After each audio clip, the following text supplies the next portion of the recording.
இயேசுவின் நாமத்தில் மீண்டும் ஒரு முறை உங்களுடைய சகோதரன் மார்க். இன்று தேவன் நமக்கு கொடுத்திருக்கின்ற இந்த வேத பகுதி ஒரு கிறிஸ்தவரின் வளர்ச்சி அல்லது முதிர்ச்சியை பற்றி. முதிர்ச்சி என்றவுடன் வயது முதிர்ச்சி அல்ல, கிறிஸ்துவானவரிடம், நமது தேவனாகிய கிறிஸ்துவானவரிடம் ஒரு கிறிஸ்தவ விசுவாசியின் வளர்ச்சி அல்லது முதிர்ச்சி, அதை பற்றியதாக இருக்கின்றது. என்றால் என்னவென்று பார்த்தால், இங்கே இன்று நாம் தியானிக்க போகின்ற இந்த வேத பகுதி நமக்கு மிகவும் தெளிவாக சொல்கிறது. என்ன என்று பார்த்தால், அன்புடன் சத்தியத்தை கூறுங்கள், அன்புடன் சத்தியத்தை பேசுங்கள் என்பதுதான் இன்றைய வேத பகுதி தேவன் நமக்கு கொடுத்திருக்கிறார். நாம் மிகவும் ஆழமாக இதை தியானிக்க போகின்றோம். நேரம் நாம் எடுத்துக்கொண்டு கொண்டிருக்கிற இந்த காலம், அதாவது நேரம் குறைவாக இருந்தாலும் இது மிகவும் ஆழமாக நாம் தியானிக்க போகிறோம். அதனால் நீங்கள் அனைவரும் பரிசுத்த ஆவியானவரின் உதவியை நாடி ஒரு சிறிய பிரார்த்தனையோடு நீங்கள் இதை வாங்கிக் கொள்ள முயற்சி செய்யுங்கள். எபேசியர் நிருபத்திலிருந்து 4ஆம் அதிகாரம் 15ஆம் வசனம் இப்படியாக சொல்கிறது. நான் வாசிக்கின்றேன். அன்புடன் சத்தியத்தை கைக்கொண்டு. நன்றாக கவனிங்கள், மிகவும் அற்புதமான வசனம் இது. அன்புடன் சத்தியத்தை கைக்கொண்டு தலையாகிய கிறிஸ்துவுக்குள் எல்லாவற்றிலேயும் நாம் வளர்கிறவர்களாய் இருக்கும்படியாக அப்படி செய்தார். ஆமென். இதுதான் இந்த வசனம். இந்த வசனத்தில் நாம் ஆழ்ந்து தியானித்து பார்த்தால் மிகவும் அருமையான விஷயங்களை, அருமையான அம்சங்களை உள்ளடக்கிய வசனமாக இந்த வசனம் இருக்கின்றது. இங்கே இந்த வசனம் சொல்வது என்னவென்றால், அன்புடன் சத்தியத்தை கைக்கொண்டு என்று இருக்கிறது. ஆனால் ஆங்கிலத்திலே speaking the truth in love, நாம் பேசுவது அன்பு கலந்த சத்தியத்தை பேச வேண்டும். தமிழிலே தலையாகிய கிறிஸ்துவுக்குள் எல்லாவற்றிலேயும் என்று இருக்கிறது. ஆனால் ஆங்கிலத்திலே and we are to grow. இந்த இரண்டு விஷயங்கள், ஒன்று அன்பு கலந்த சத்தியத்துடன் பேசுவது, அன்புடன் சத்தியத்தை பேசுவது. இரண்டாவது, கிறிஸ்துவுக்குள் எல்லா விதத்திலையும் நாம் வளருவது. இந்த இரண்டும் எப்படிப்பட்டது என்று பார்த்தால் மிகவும் மிகவும் நன்றாக இருக்கிறது. இதை தியானிக்கும் பொழுது இந்த இரண்டும் ஒரு ரயில் என்று சொல்லுவோமே, அந்த ரயில் தண்டவாளத்தில் போனால் ஒன்றல்ல 2 பட்டங்கள் வேண்டும். இந்த 2 பட்டங்களை போன்றது, 2 அந்த இரும்பு பட்டங்கள் இருக்குது, அது அதை போன்றது. எப்படி என்றால், ஒன்றில்லை என்றால் இன்னொன்று இல்லை. அதே போல இங்கே நாம் அன்புடன் சத்தியத்தை பேசவில்லை என்றால் தலையாகிய கிறிஸ்துவுக்குள் நமக்கு வளர்ச்சி இல்லை என்பதுதான் இது நமக்கு புரிய வைக்கின்றது. அன்புடன் சத்தியத்தை பேசுகிறவர்கள் இங்கே தலையாகிய கிறிஸ்துவுக்குள் எல்லாவற்றையும் அடைகிறார்கள் என்பதுதான் இங்கே நாம் புரிந்து கொள்ள வேண்டிய ஒரு அம்சமாக இருக்கிறது. இந்த வசனம் எதை பற்றி பேசுகிறது என்றால், ஒரு கிறிஸ்தவரின் வளர்ச்சியை, இயேசுவுக்குள் ஒரு கிறிஸ்தவரின் வளர்ச்சியை அல்லது முதிர்ச்சியை, ஒரு பரிபூர்ணமான முதிர்ச்சியை, ஒரு பரிபூர்ணமான பக்குவத்தை அடைந்த விதத்தை இந்த வசனம் நமக்கு தெளிவாக நமக்கு சுட்டி காட்டுகிறது. இப்பொழுது அன்புடன் சத்தியத்தை பேசுகின்ற இந்த ஒரு விஷயம் என்பது ஒரு கிறிஸ்தவனின் இயேசுவுக்குள் அடைந்த வளர்ச்சியை, இயேசுவுக்குள் வளர்ந்த அந்த வளர்ச்சியின் பரிணாமத்தை இங்கே நமக்கு காட்டுகிறது என்பது நாம் புரிந்து கொள்ள வேண்டும். மீண்டும் இங்கே பார்த்தால், யார் வேண்டுமானாலும் உண்மையை பேசலாம். இன்றைக்கு பார்த்தால் குழந்தைகள் எல்லாருமே உண்மையைதான் பேசிக் கொண்டிருக்கிறார்கள். ஏனென்றால் அவர்களுக்கு பொய் சொல்ல தெரியாது. ஒரு வயதை அடைந்தவர்கள், அவர்களுக்கு பொய் சொல்ல தெரிந்தவுடன் அவர்கள் பொய்யை மட்டும்தான் சொல்லிக் கொண்டிருக்கிறார்கள். அப்படி என்றால் பொய் சொல்ல தெரியாத வயதிலே எல்லாரும் உண்மையை பேசுகிறோம். பொய் சொல்ல தெரிந்த வயதிற்கு வரும்போது எல்லோரும் பொய்யைத்தான் பேசிக்கொண்டிருக்கிறோம்.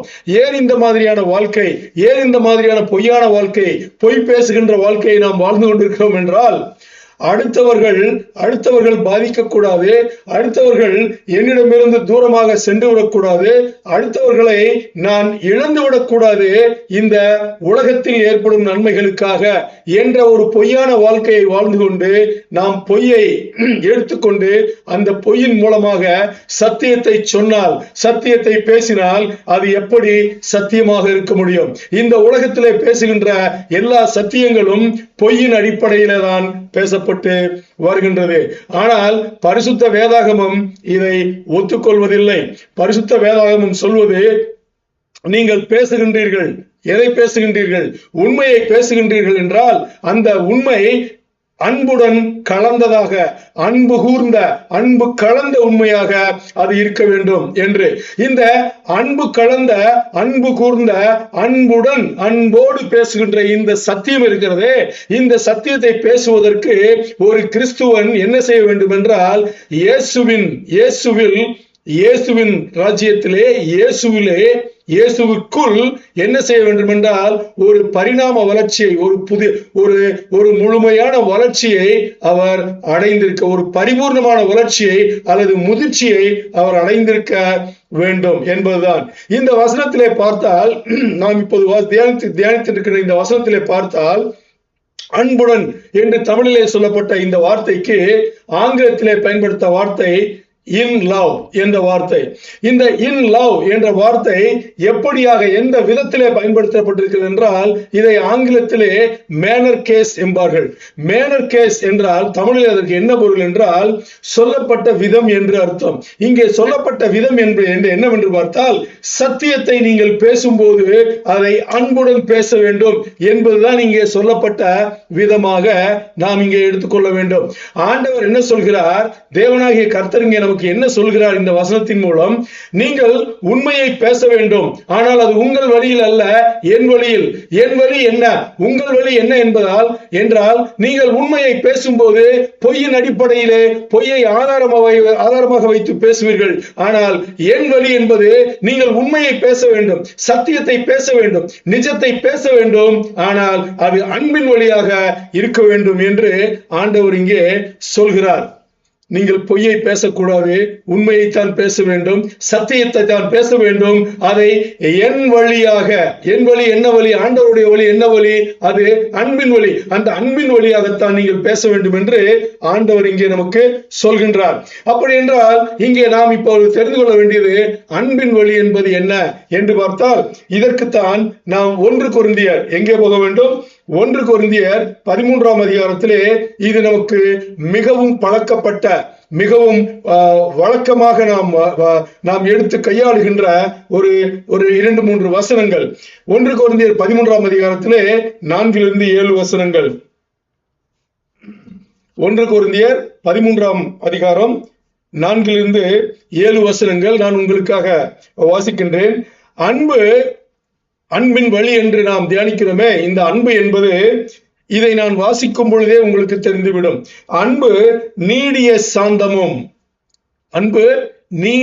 சாந்தமும் தயவும் உள்ளது.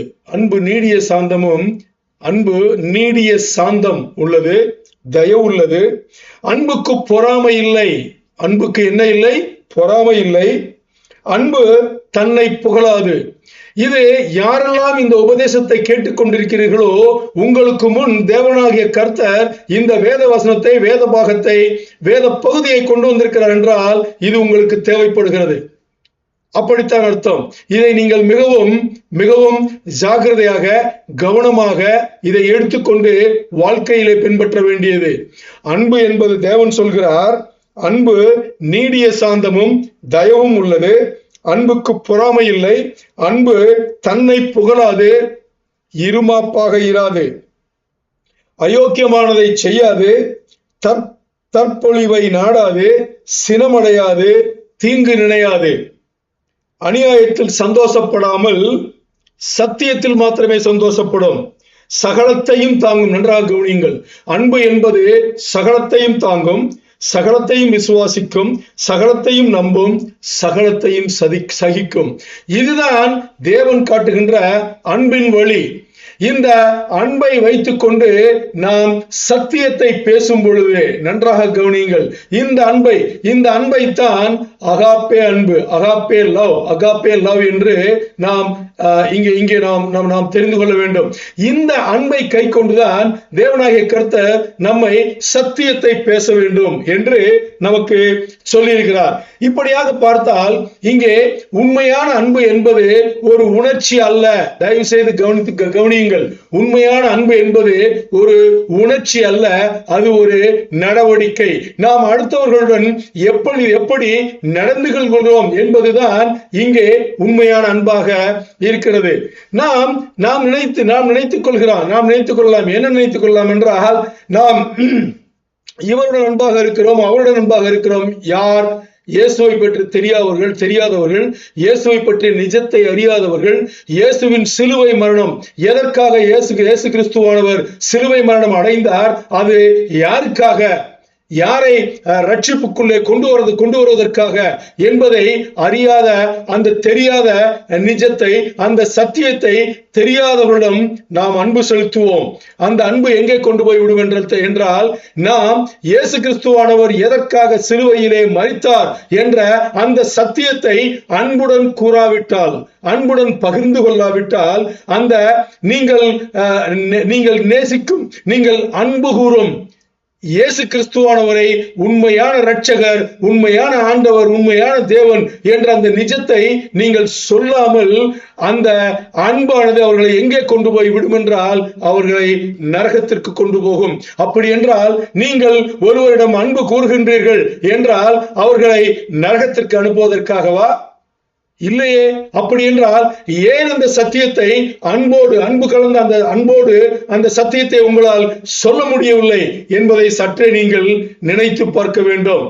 ஏனென்றால் இயேசு கிறிஸ்துவானவரை ஆண்டவராக, கடவுளாக, தேவனாக, கர்த்தராக தெரியாதவர்களுக்கு நாம் அந்த சத்தியத்தை, அந்த சிலுவையிலே மரணமடைந்த அந்த சத்தியத்தை, இயேசு கிறிஸ்துவானவர் செய்த அந்த தியாகத்தை, அந்த சத்தியத்தை யாராவது ஒருவர் தெரியாதவர்களுக்கு போய் சொல்லித்தானே ஆக வேண்டும்.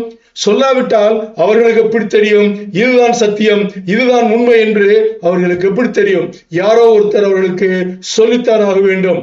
இப்படியாகத்தான் ஆண்டவர் சொல்கிறார், சத்தியத்தை அன்புடன் கலந்து சத்தியத்தை பேசுங்கள்.